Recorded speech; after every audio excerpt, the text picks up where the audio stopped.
Right, you can pause or look in the description for full list of equipment I'm using. And this is what I do to clean my hands before I start working. Now, this is paprika sugar flare and this is navy sugar flare color. I used a little bit of it to tint my gumpaste. Dust your surfaces very lightly. Use a large pin to roll out your petal and cell pin to thin the petal on a whiteboard. Sometimes it takes a little practice to get it straight and even. Can you see how thin it is? I've got a little line there, just trying to even it out a bit. Grease my board and off you go. I normally cut it on my board, just like this. Okay, so if your petal comes out very nicely out of this cutter, then it's fine, nice and clean like this. But if it stays there, make sure you clean the edges, otherwise it's just going to make a hard work of it later on. I thin the petals using a normal sandwich bag. I grease it so the petal doesn't stick and gets misshapen. And then after that, I vein my petals. Now I vein them when I vein this kind of petals, not very large petals.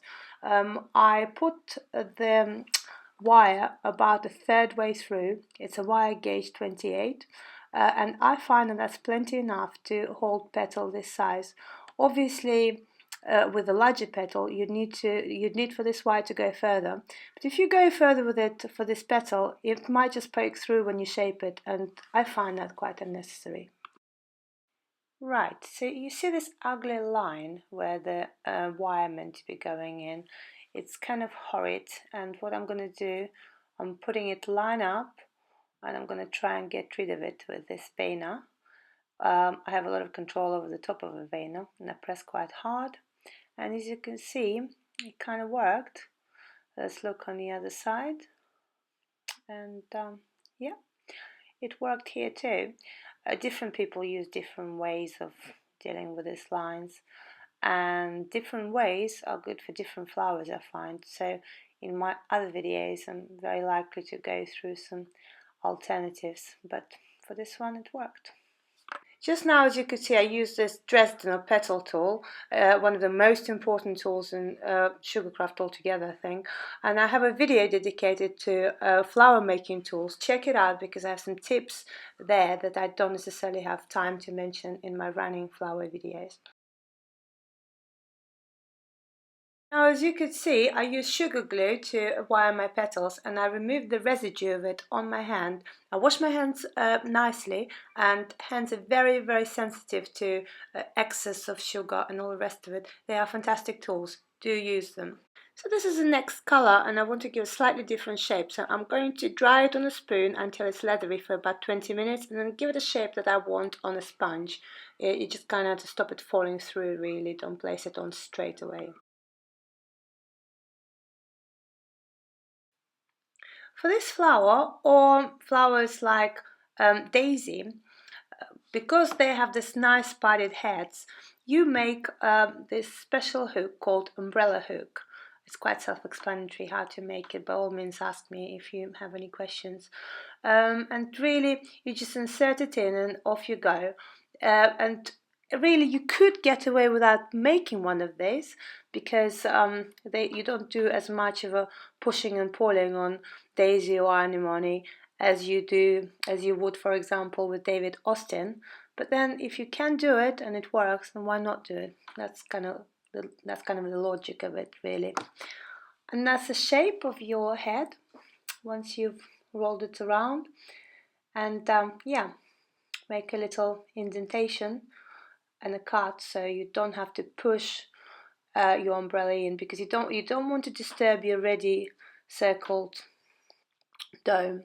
And here, oh horror, I use my hand again because hands are very, very sensitive and you don't want to over soak your wire. And really, why not use hands that are such a fantastic tool, providing you wash them and everything. So here, make sure you pinch them in really nicely so they don't come off, and use some powder, some corn flour if you need to.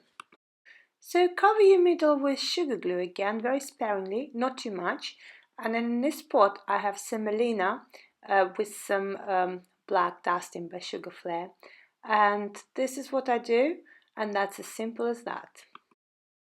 Okay, so here I have a thin strip of flower tape, and what I do, I'll cover this wire with it, just like so, and then I start not at the very top, but slightly below, and then pull it up like this. I find that that's the easiest and safest way of doing it. And now these are shop bought stamens. I'm going to do a video soon on how to make your own customized stamens.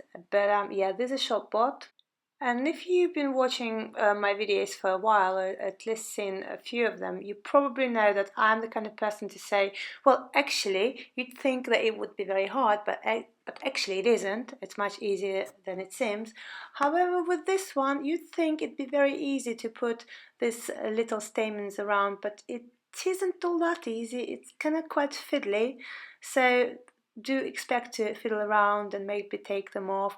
If they stick out a little bit, maybe take some tweezers and pull it out all together and then refill that gap. So yeah, expect to have a bit of a hustle and bustle with it and allow some time for it. So how many would I need for one flower, here you ask? And the thing is, it depends on the size of your middle and also how dense you like your stamens to be. I tend to spend about a pack on one center. So here you have a sugar glue and stamens as well I cover in my little mix. This is just how I like it. You don't have to do it, but I am trying to avoid stamens looking like shop bought stamens. That's my mission here.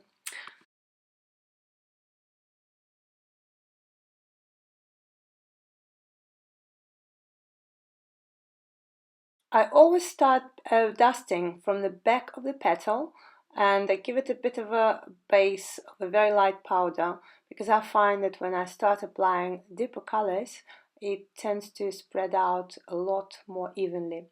Also, don't start off giving your the color that you intend for it to end up looking like. Always go lighter and then gradually deepen the color. Firstly, because you may not like the deep color in reality, and also because it will just come out less patchy if you do it gradually. So this technique here, when you just do the edges with a sweeping movement of a flat brush, it's a very popular technique and very effective too. It kind of just gives the edge and the border and an accent to your petal. So it works with some flowers and not others, for sure, but I do think that it works really nicely with anemone. And here again, as with most flowers, really take it slowly, especially in the beginning, and don't overdo it. And I find that the flat brush is better for this particular purpose.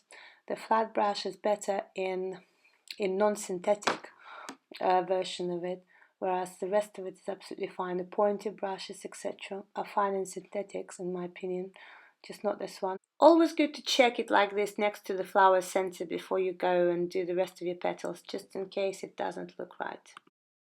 Now back to your flower head, add a bit of glue and dip it in yellow. It's not a must, it's just me taking artistic license because I like the look of it. Now here are my ready petals for the first flower, 4 for the top layer and 6 for the bottom layer.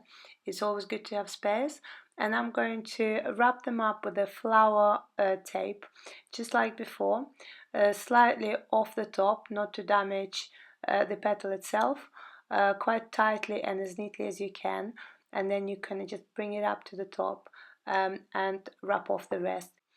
Now, the reason why we do it to every one of these light petals is not to support them, but so that we could make this little stem sticky enough to stick to the main stem for that split second while we're trying to arrange it with the flower tape. It makes life a lot easier.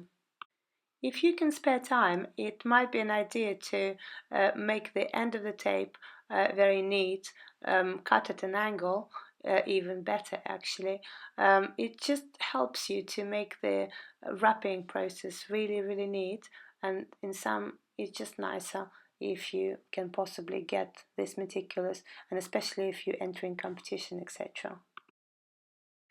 Okay, so I think we're pretty much done with dusting for this video. I just want to reiterate again how important I think dusting is for taking your flowers to a whole new level, regardless of where you are on a continuum of making flowers.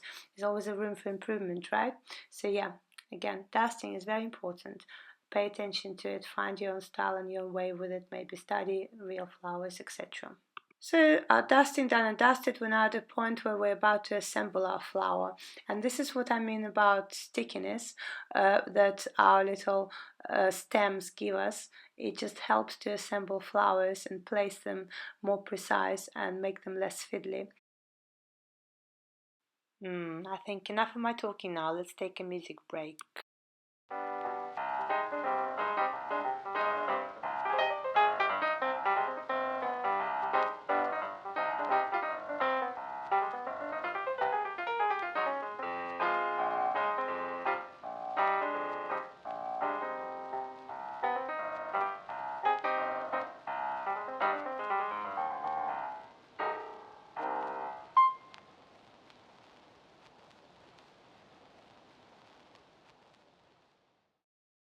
And here we're nearly at the end of making our flower. Try move your petals, see what looks best. Don't follow me against your own intuition. By all means, if you want to change something or something works better for you, your taste, please do that. Now I'm trimming these wires down just to make the stem to gradually go down. I think that makes the flower looks better, and certainly isn't my idea. It's kind of what I've seen someone else do. And so here you go. Yeah, I think we're done here, aren't we? If you're transporting your flowers on top of your cake, make sure you steam them first so that the dust residue doesn't drop on your cake, especially if it's white. Other than that, good luck with your flowers. Drop me a line here on Facebook, on Instagram. Let me know how you got on, and good luck.